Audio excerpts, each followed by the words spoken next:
You know, we always hear about living in the current moment. So living in the current moment means that we learn from the past, but we don't focus on it, and we do the best that we can while we have this moment in front of us.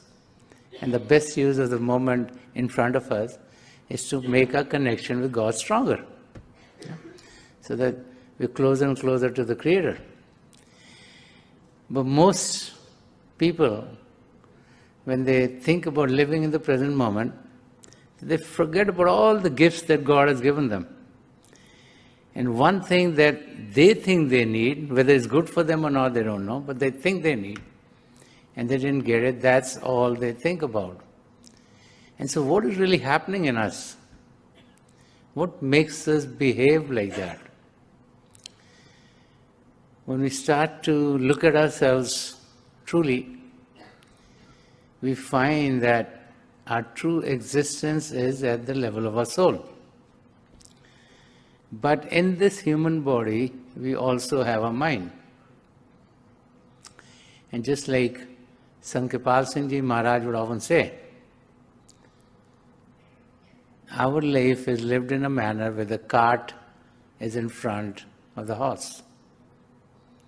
Generally, the horse should be driving the cart. The soul is one which should be giving directions to the mind, which then gives direction to the senses, so that our activities are such that draw us closer and closer to God. But what is happening is that we are getting directions from the mind. And the mind does not want us to know God. And so the mechanism that the mind uses is to put us in a state of ungratefulness, in a state in which we are sad, in a state in which we feel something wrong with us, in a state in which we are always like in a downward spiral. Because the mind realizes that when we are sad, when we are in a downward spiral, then all of our time would be wasted in just trying to get out of that state.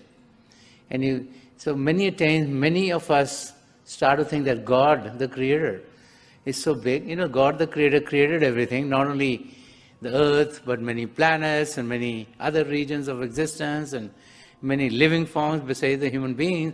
So God is great, right? God is big. And so we think God is so big, we're insignificant. How can we meet God? So that's what the mind focuses into our system. So when we look at ourselves, let us not come under the wiles of the mind, because the mind is always going to put us in a state where we are not focused on God. The mind will entangle us in the activities of the world outside. The mind will use all that it has.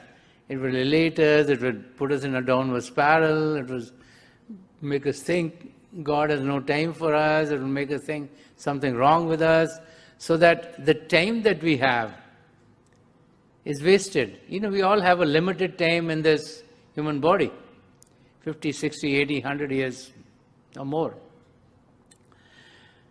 But that is limited. So if we don't spend that time in being focused on God, in making a connection with God stronger, in being able to put our attention on God, then this time is wasted, and that is what the mind is trying to do to us.